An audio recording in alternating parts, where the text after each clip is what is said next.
The Nigerian Labour Congress has raised alarm over what it calls confusion within the Senate regarding amendments to the 2022 Electoral Act. Now, the Labour Union is particularly concerned about the lack of clarity surrounding electronic transmission of election results. Now, despite previous discussions, the Senate's failure to adopt mandatory electronic transmission has only deepened public uncertainty. NLC President Joe Ajaero emphasized that the ongoing ambiguity threatens to erode public trust in the electoral process. As the situation escalates, the NLC has warned of possible protests and election boycotts if the issue remains unresolved. A human rights advocate and former country director of ActionAid Nigeria, Ms. Ene Obi, she joins us live from our Abuja studio. Ene Obi, I asked earlier if the Senate truly did not reject the electronic transmission, why was the key phrase, real time, removed, knowing it was central to preventing post-poll manipulation? Thank you very much. Thanks for having me. And I just want to say that people should stop having water in their mouth while they are talking. And if the Senate, whatever they are talking about, things are coming out, I think there's some recklessness or some a kind of effort that we are seeing. We don't know what is going on with the political class anymore. They need to come out clearly to tell us exactly what they're talking about. We are talking of transmission of results. I used to be the convener of the Nigerian Civil Society Situation Room, and I'm still a member of the steering committee. And what we are coming out with, we talked about real-time, election results. If election happens with the beavers, which is supposed to be, technology is supposed to be a game changer.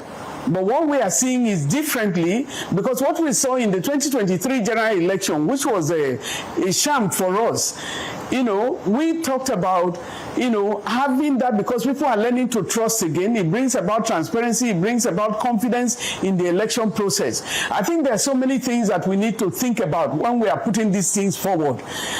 Who is stopping the transmission? What is happening now, I call it political rascality. You have, the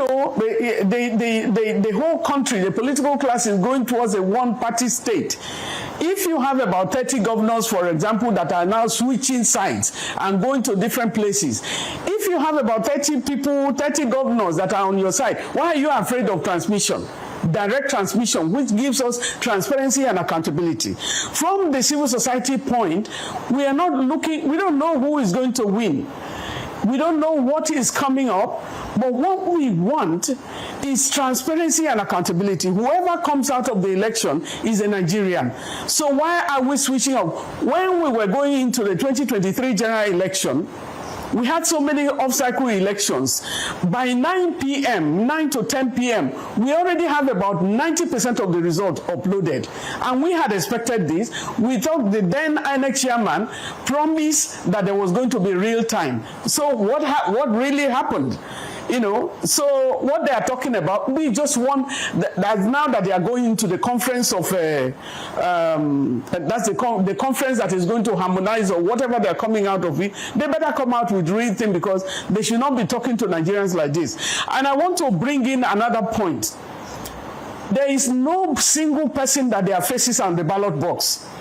We have, political parties that have their names, it's only the political parties that you are voting for. And then you have people who are now dumping the political parties and still staying on the party. That shouldn't happen. What in the real sense is, if you are because when we go into elections, you have only the party logos.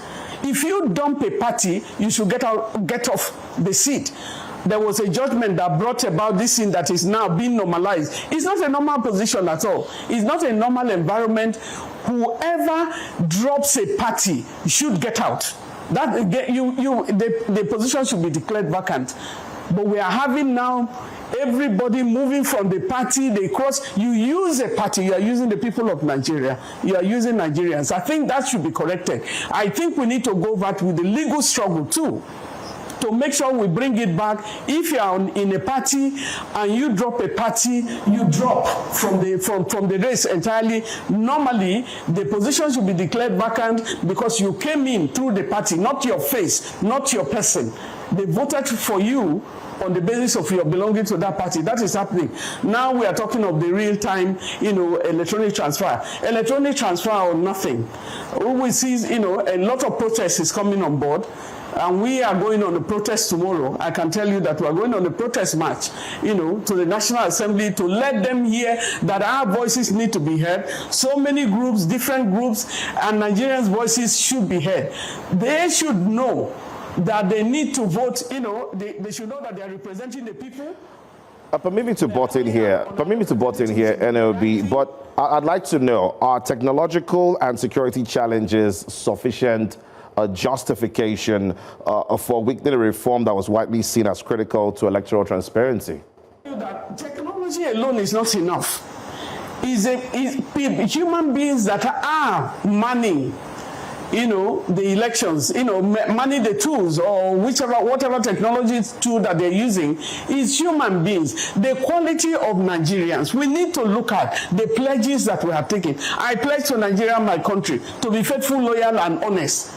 Many of them took this oath. And then the people, the quality of the Nigerian that is manning the machines at every point, or that is transmitting, or that is leading at the different leadership levels, we need to take responsibility. Let me tell you something about the Germans. The Germans don't use electronic transfer. The electoral umpire for Germany is a card-carrying member of a political party. And the man stresses, when there was an interview with him, he stresses, he said these are two different things. His party membership does not compete with his, professional, deliverance of his duties.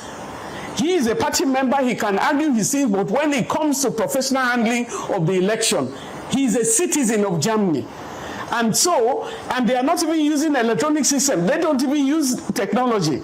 And his response when they were talking about the tech level of Germany, which they can use anything, they said no.